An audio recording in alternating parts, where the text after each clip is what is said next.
is our arts and culture. Nobody has what we have in the world. And so for us, that is a unique advantage we need to build on. We need to create a situation where people come to our state, to our city, to see what they've heard about and read about us. Our modes, our food, our bronze work, everybody, we want to encourage people to come. And so what we've done is to say, let's define a cultural district. So we can now begin to advertise Edo as a cultural hub to the world and drive traffic here. Because we all travel. We go to Venice, what do we go and see? We just go and see what we heard is there.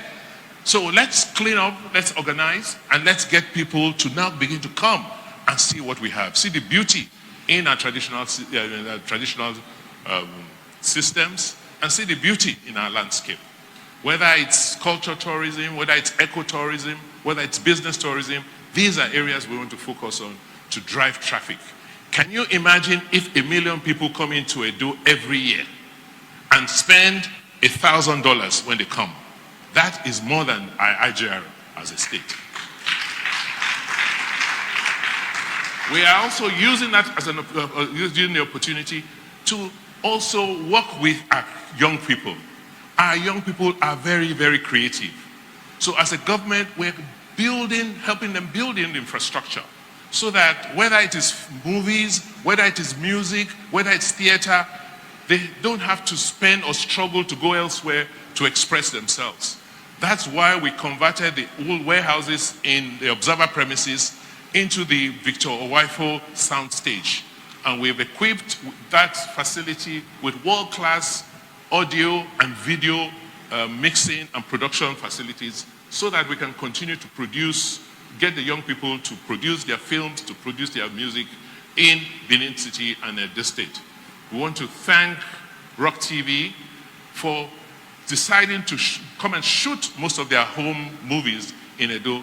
This year alone, I understand they've shot almost 30 Nollywood movies in that facility.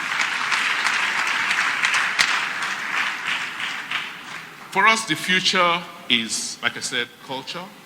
We're creating a cultural district. We're mapping them out. In my budget announcement this year, we're going to be making provisions to encourage museums. The Royal Museum will come, will be supported. We have the National Museum, it will be supported. Other private museums. So when people come, they have things to come and see. The moats we are doing, we're rehabilitating working with the federal government, sections of the moats so that people can come in and do moat walks. They can walk to Igun Street, look at what we have as part of what we have to offer. We must begin to drive traffic into Edo so that we can earn income from tourism. So, it's been a long journey the last 6 years. So as we begin to wind down, what is the future? We have to sustain what we have started. And we are calling on all of you Edo citizens to join us, to support us. We've made significant progress. The world has changed. We are very advantaged. We need to build on what we have started. What we have started are just baby steps, but we can see that where we are going is full of opportunities and benefits. We have to be the production hub of this country because we have the energy source to do so. We have to be the talent source. We've always been that. Wherever you find an institution working and things happening, check it out. There's usually an Edo person behind it.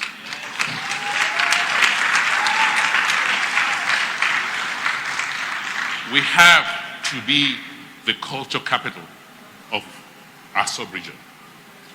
And all of this can only be possible when we have an agile civil service, an agile public service to run government. So, after watching this video, I can tell you that I am disappointed in Obaseki, and at the same time, I am very proud of Obaseki. Please give me time to explain. When we are choosing a political leader, more especially in the position of a governor that is going to govern the whole state, it is important that we put two major things into cognizance. One, the personality of the person. When I talk about personality, I'm talking about the emotions of the person.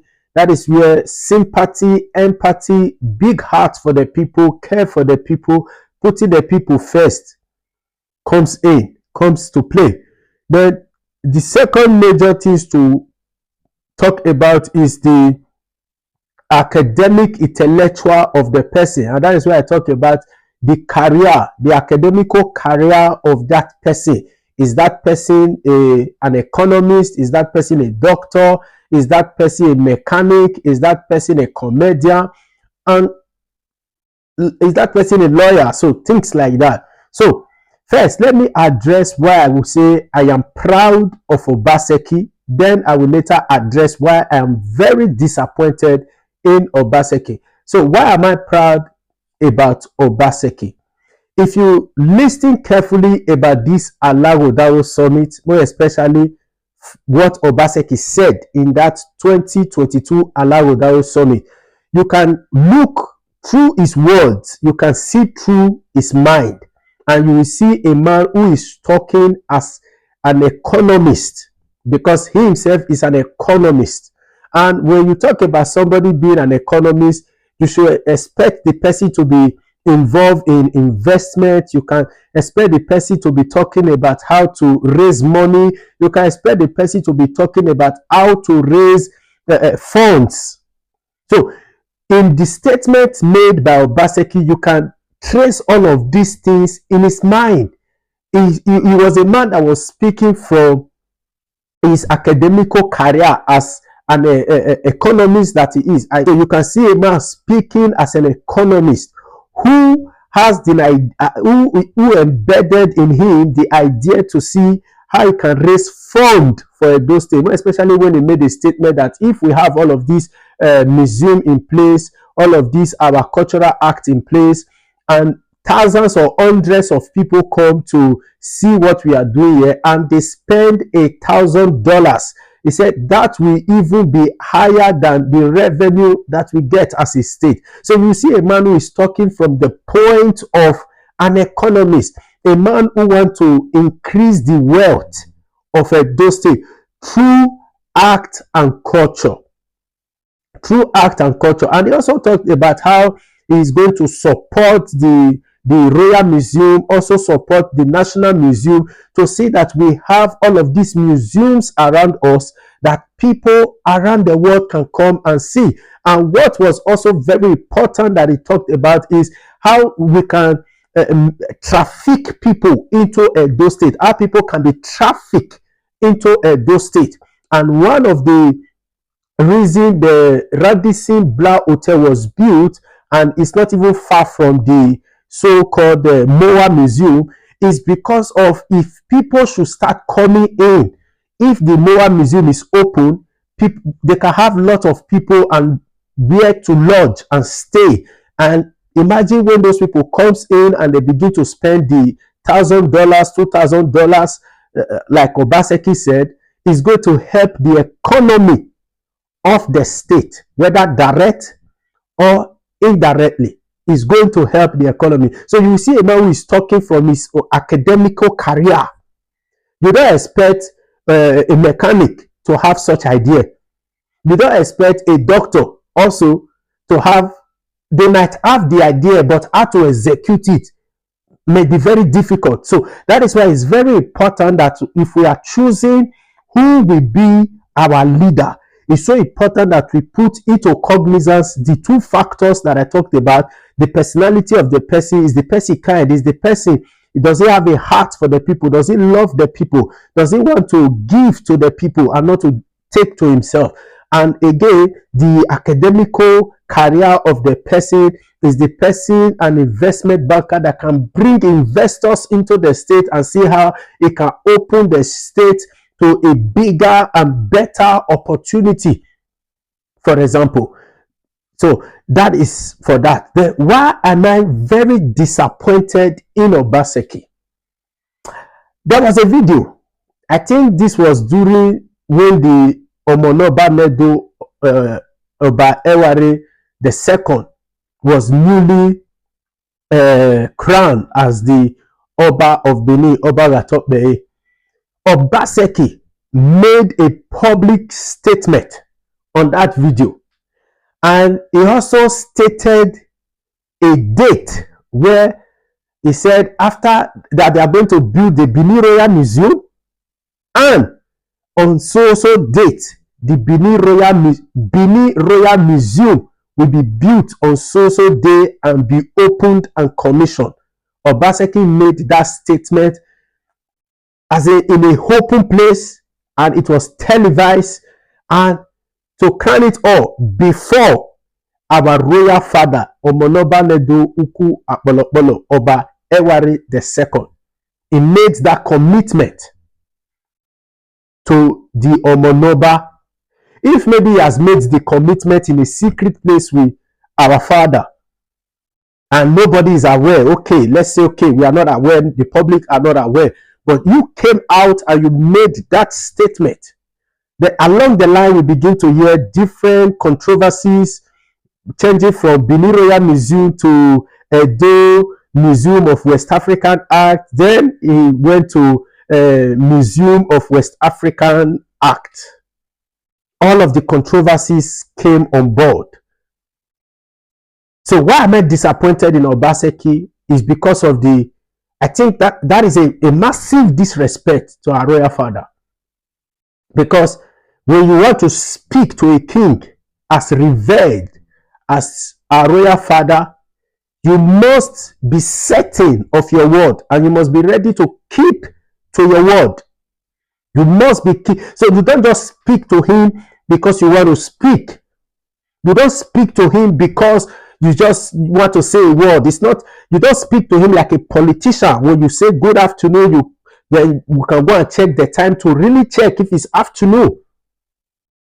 You don't speak to him like that. You don't speak to him as a politician. You come to him plain, not as a politician. Because immediately you speak to him, it takes your word as a bond. So also when he himself speaks to you, it becomes a bond. He is bound by his word.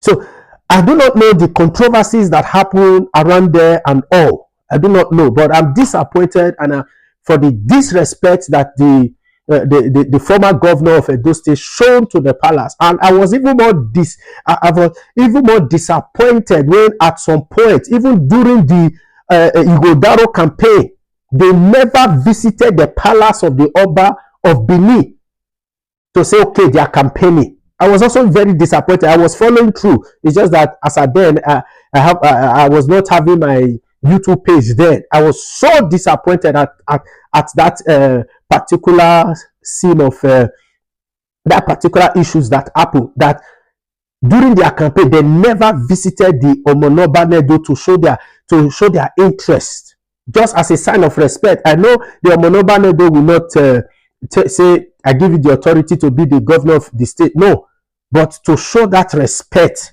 acknowledgement is so key and so important. So I'm very disappointed. But in all of this, all of the controversies are over now. Obaseki is no longer the governor of the state.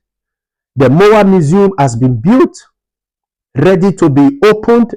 It has been built, has been commissioned, ready to be opened in Edo State. I believe it is time that we sheathe our sword and just look at the bigger picture. And look at the bigger picture. It's time for us to forgive Obaseki. He acted very disrespectful, no doubt, very disrespectful. So I believe it is time for us to sheathe away our swords, forgive him, and see the bigger picture of the Moa Museum, the purpose of which Obaseki brought that museum to the state, what it will do for the people of the state, what it will do for the people, how it can impact positively in the life of the people. I have listened to Philip Iheanacho, who is the managing director of MOA, and he spoke very extensively about the importance and the benefit of Moa Museum in Edo State. And one of the things that struck my mind is that the people who are into this creation of this artifact, like we have in Igu Street, he said we are going to teach them more, as in let them have knowledge, because many of them are doing it. They have knowledge, but there are higher knowledge to this thing. So we are going to give them higher knowledge of these things, and some of the materials that they are using, we are going to test it for them so that they know the quality of the material.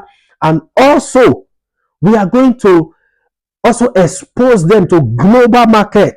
It's going to be beyond that Igu Street, beyond Edo State, global market. And for those people who are living in Igu Street, who have been there doing their artwork, it's just Igu Street there, they can begin to have higher sales. They can begin to showcase their artwork in a global market outside Nigeria. So, and also to crown it all, he said that he's going to direct or indirectly employ about 25,000 persons as a job creation. We should look at the bigger picture for the people of Edo State. That's why I said in one of my videos that we should take away personal interest and look at the bigger picture, how it will affect the larger population of Edo people.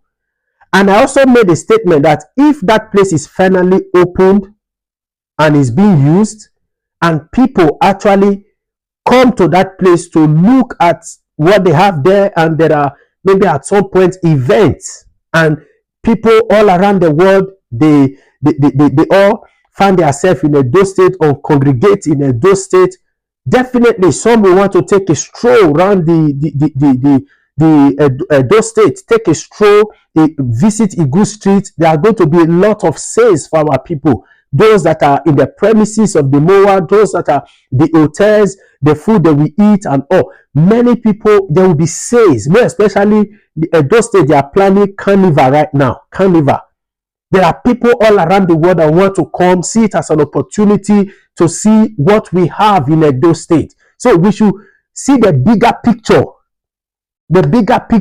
of how this can really help our state.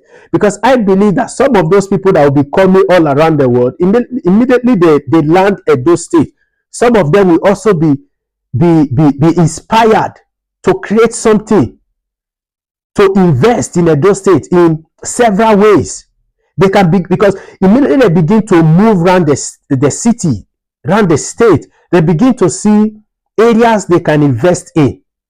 It's just the fact there are bigger pictures to this thing. That's why I'm saying, yeah, we should forgive Obaseki. He messed up big time. I will not pamper him. He messed up big time, making a open publication that you are going to build the Benin Royal Museum before our royal father, and you never keep to your word.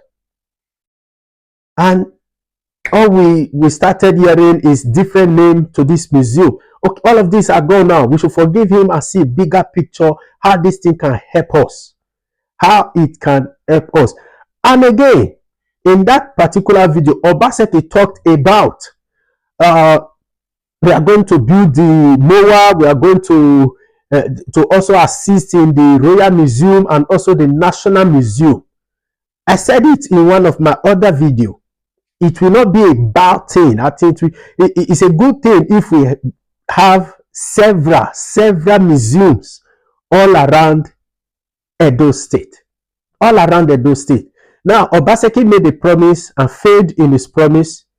And now, Obaseki was a governor, and now we have another governor. Irrespective of the name, we have another governor. The promise that the past governor made, this current governor can fulfill. Is still the same office. Yeah, it's still the same office. This current governor, Mode Okpebolo, can fulfill that promise and build the Benin Royal Museum. And we, all the people, Edo people in diaspora, will be so proud of it. Because when I heard from Obaseki, I remember I told some of my friends that Obaseki have just promised that he's going to build the Benin Royal Museum. And I was so excited that I will be going there, more especially when I heard that the Benin Royal Museum is that it's going to be around the palace. I was so proud because it will give me an opportunity to visit there and also see around the Benin Palace. Yeah, I was so proud. So now I'm saying, Obaseki messed up. He promised, he failed. He was a governor. Now Okpebholo is there. Okpebholo can fulfill the promise the past governor made. It is still the same office of the governor. Thank you.